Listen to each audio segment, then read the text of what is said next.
Ing bulan ning Agosto, aparte keng pamanuran, kaya katamo yung pagmasusyan ing awsan tamong buwan ng wika. Gaganokan ing kaya katamong pamisan metong.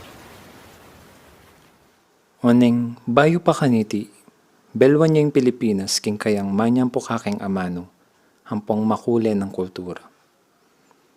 Marapat mo, nakikatamo yan namang pagmasusyan ing kaya katamong pangakilanlan bilang Pilipino. Kapamilatan daring kaya katamong amano.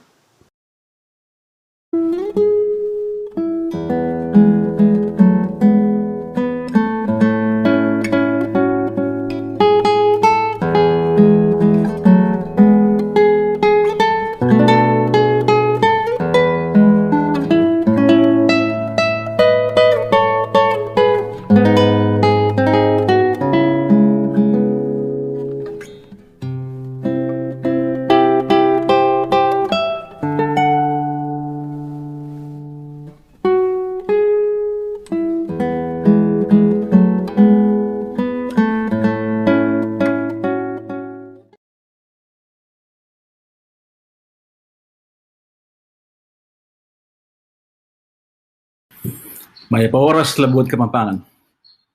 Ing ama nung siswan, yapin mismo yung Kapampangan. Salita da rin tao Pampanga. Nakala naman ding Kapampangan Kintarlak. Partining Nueva Ecija. Bulacan ng pong Bataan. Awsan tayo nga manong siswan, uling iti, yay nga manong sinusutamo, keng kakatangin do, yang malatita mo. Language suckled from the breast of our mothers, rapin. Ito yung kakatang amano, ampun kultura, yung kakatang pangakapampangan. Ya mo naman yung kakatang pangatao, yung amanon ng identity, ne?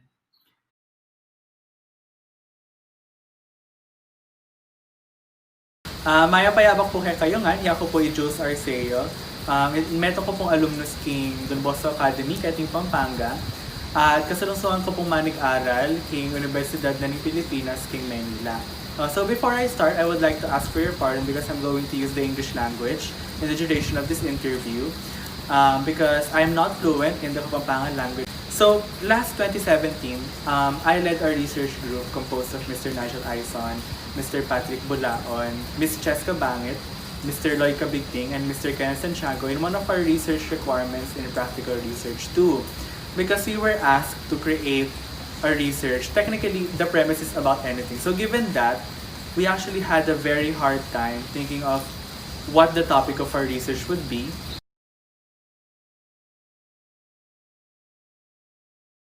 Maya Pakorasan, ako'y Nigel Christopher C. Aison, currently taking BS Community Development in UP Diliman. Ako'y metong karang researchers ng thesis a description on the status and origin of the Kapampangan language towards the students of Don Bosco Academy Mabalacat. Actually, mag-start yan yung may nakit kong post from Siduan, Siduan which is Sinupan Sing at present. Ikit iyan atin yung blank post about the decline ng Kapampangan speakers. Like year by year, atin yung data showing the gradual lessening of the Kapampangan speakers kining Pampanga mismo. And may nga paisip ko rin kasi wapin naman achuta Pampanga pero paritak ding mga Pampangan. Everyday transactions ko na kung karing groceries, karing pisalwanan, karing fast food establishments, Tagalogan na ka eh. And ika pa mismong Kapampangan yung marine na magkapampangan sometimes. We saw that problem and we presented that to our research instructor, who is not Kapampangan by the way, and we told him that, sir, we would like to use this topic as our basis for the research. At first, he was actually hesitant because he asked, why would a certain language be considered endangered in its birthplace? To be honest with you, that's also what I thought, and that's what I told my instructor. I told him that, sir, observing from the children of people from my generation, there have been less and less people who speak Kapampangan as frequently as our parents and our elders. And actually, that premise of a certain language dying in its birthplace is actually can be used as to further increase the significance of our research then. So with that, we were able to convince our research instructor, and as a result, we were able to conduct our research. So with the help of Mr. Michael Pangilinan and Mr. Edwin Camaya, we were able to conduct our research more effectively because we were able to, number one, widen our scope in terms of the data we needed to obtain from our respondents and the coverage of our related literature. In findings in research me was really disturbing, to say the least. Out of the respondents from grade 6 to grade 11, manibat kaya may alawang lugar kayo ng Pampanga, talagang makabigla kasi more than half of them have either Tagalog or English as their first language. And Kapampangan was just around 22% of the data set. Man dugong miras 1/4 ng population. And ito, yung mas makabigla pa, not only the first language in Kapampangan, both ay karakalan ka ring respondents, mga 68 or 69% of the respondents have both parents who are Kapampangan. Kaya makapagtaka, both parents mo are Kapampangan, pero iti ka, kabiyasa magkapampangan. But wait, there's more, Alim mo ito. 85%, more or less 85% of our respondents have been living in Pampanga all their lives. Kaya nila mibayit, kaya nila dinagul, pero first language da is either Tagalog or English. Kaya ito, makabigla, of course. And it just goes to show na there really is a problem. And it's not just yan mo it's years in the making ini. And ito, attended na stigma na yung Kapampangan, amano yung ken mong kanto-kanto, karing informal settings siya mo kano yung Kapampangan. Although high school research siya pa, I hope na it could go a long way, maybe karing policy making, karing community initiatives para asalba yung Kapampangan language and culture, especially with the pushing off the Filipino language and all. Blam talaga mapupush aside ring indigenous, ring native languages like Kapampangan. It's not just Kapampangan who's facing this predicament, yung Pangasinense, yung Ilocano, and pipila na ayita languages na either extremely endangered or extinct na Yung kasantingan naman kayo, nikitlangan nila rin kung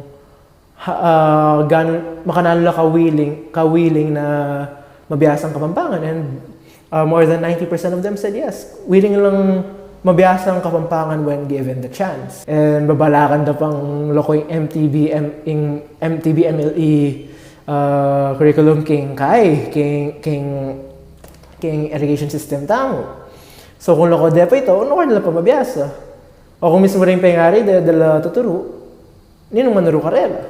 Personally, I did not expect that this research would immediately, and when I say immediately, like 1 month or 2 months after its completion, that it would achieve its intended purpose of raising awareness regarding the endangered language that is Kapampangan. We were able to present the research to students in Angeles City College. We were able to present the research to certain government representatives of the local government unit of Angeles City. It made me realize that every one of us have a role. Us as common citizens, our role is to continue in the usage of the language in our everyday interactions and pass it on to the next generation. That alone can prevent the endangerment of this language, and we were able to contribute to the corpus of literature that is dedicated to further strengthening endangered languages. In this case, our mother tongue, Kapampangan. It's not too late it's not too late to save these dying languages around the archipelago, as long as atin pang maglaban para kareti.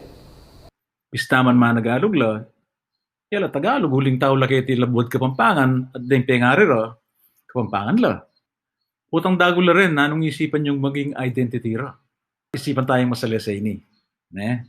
Dakala salamat kaya kayungan, with naman. Ating ko pong sinising betong yaking upan amanaya puting keng indung ibatan sang kang keng sinino keng metong akaban mewalaya iti eko kamalaya isukaling duko susukdul keng banwa ikurus kong gama babaw ning lamesa ninumang manati keng singsing kong mana kalulong puso ko manginuya teka singsing betong yang timpukan amalaya iti keng indong ibatan sangkang keng sinino keng metong akaban mewalaya iti eko kamalaya ating ko pong singsing betong yang timpukan amanaya iti keng indung ibatan sangkang keng sinino keng metong akaban mewalaya iti eko kamalaya isukaling luko susukdul keng banwa ikurus kong gama babaw ning lamesa ninumang malapit keng singsing kong mana kalulong puso ko maginuya teka kalulong puso ko maginuya teka